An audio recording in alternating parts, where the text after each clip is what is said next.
Hello everyone, RCB versus KKR पहला match IPL का preview करने वाले हैं हम आज के इस वीडियो में। और आईपीएल का शुभारंभ हो रहा है और शुरुआत करेंगे हम। टॉस कितना बड़ा एडवांटेज होगा, मुझे लगता है बहुत बड़ा एक फैक्टर रहेगा, क्योंकि अभी जितना भी आप रूल ले आओ कि 11 ओवर के बाद आप बॉल चेंज कर सकते हो सेकंड इनिंग में, पर ड्यू एक बड़ा फैक्टर है। तो जो टॉस जीतेगा पहले बॉलिंग दो, मच बेटर है। और ईडन गार्डन्स में नेचुरली आजकल जो विकेटें होने लगी हैं, बेटर रहेगा सेकंड इनिंग बैटिंग करना 2020 के गेम में। ठीक है, डिपार्टमेंट बाय डिपार्टमेंट चले तो मुझे लगता है स्पिन बॉलिंग में केकेआर को हैवी एडवांटेज है। उनके पास सुनील नरेन है, उनके पास वरुण चक्रवर्ती है, हमारे पास सुयश शर्मा है, कृणाल पांड्या है, स्वप्निल सिंह है, हमारे पास इकोनॉमिकल बॉलर्स है, उनके पास विकेट टेकिंग बॉलर्स हैं, क्योंकि ईडन की विकेट पे बहुत बड़ा फैक्टर रहेंगे। अगर हल्का सा वो ग्रिप करना बॉल शुरू हुआ तो ईडन गार्डन्स में वो बाउंस की वजह से दे गेट एन एडवांटेज। तो मुझे लगता है केकेआर को हैवी एडवांटेज है उसमें।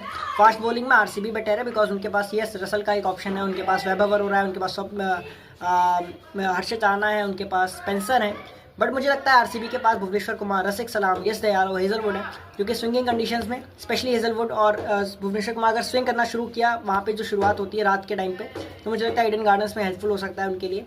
साथ में सीम अगर हुआ इन केस थोड़ा सा जो समटाइम्स वो फंसता भी, हमने केकेआर में देखा है, हल्का सा स्लोइश हो जाता है। हालांकि आजकल नहीं हो रहा है, बट 5-7 साल पहले हो जाता था, बाद में वो टेल मूवमेंट हल्की सी होती थी एट टाइम्स।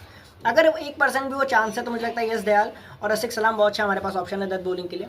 जहाँ तक बात रही बाकी ऑप्शंस की, अगर हम बैटिंग की बात करें तो मुझे लगता है, अगर ऑलराउंडर्स की हम बात करें तो मुझे लगता है लिविंगस्टन और टिम डेविड और ये क्या नाम है हमारा टिम डेविड का नॉट श्योर कितना वो बॉलिंग करते हैं, बैटिंग ही मेनली करते हैं। और हमारे पास कृणाल पांड्या है, वो जस्ट अबाउट ओके हैं। केकेआर को हैवी एडवांटेज है, उनके पास रसल है, रमनदीप है, उनके पास सुनील नरेन है। तो मुझे लगता है वो लोग एक्सप्लोसिव स्टार्ट भी दे सकते हैं, एक्सप्लोसिव फिनिश भी दे सकते हैं। फिनिशिंग डिपार्टमेंट में केकेआर हैवीली आगे है आरसीबी से। अगर हम बात करें ओपनिंग की या मेन बैट्समैन, सिर्फ प्योर बैट्समैन की, तो मुझे लगता है आरसीबी को एडवांटेज है। हमारे पास विराट कोहली है, फिल सॉल्ट है, विनिंग कॉम्बिनेशन हो सकता है। फिल सॉल्ट ने राष्ट्रीय जबरदस्त आईपीएल, विराट कोहली का शानदार आईपीएल। केकेआर के लिए सुनील नरेन होंगे, बट उसके अलावा शायद गुरबाज या कुंटने को आई am not sure about them. Rahane के लिए आई एम ऑब्वियसली डाउटफुल। तो उस पॉइंट ऑफ व्यू से मुझे लगता है आरसीबी को प्योर बैट्समैन के मामले में रजत पाटीदार है हमारे पास। लिविंगस्टन का थोड़ा फॉर्म इशू है। आई थिंक आरसीबी के पास टॉप ऑर्डर में वो क्रीम है, केकेआर के पास वो है, बट केकेआर के पास शायद उतना ओपनिंग में मुझे उतना कोई डेडली नहीं लगता उस तरह से, टू बी ऑनेस्ट। मेरे को डिकॉक के लिए उतना मेरे को श्योर नहीं हूँ।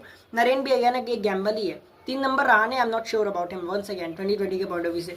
मिडिल ऑर्डर में ऑब्वियसली केकेआर मच बेटर है आरसीबी से, क्योंकि उनके पास फिनिशिंग वो एबिलिटी है जो आरसीबी के पास थोड़ा सा भी फॉर्म की वजह से इशू है। अगर फॉर्म में आगे तो टिम डेविड हम जानते हैं क्या कर सकते हैं, Krunal Pandya we have seen him in his prime, so no doubt about it.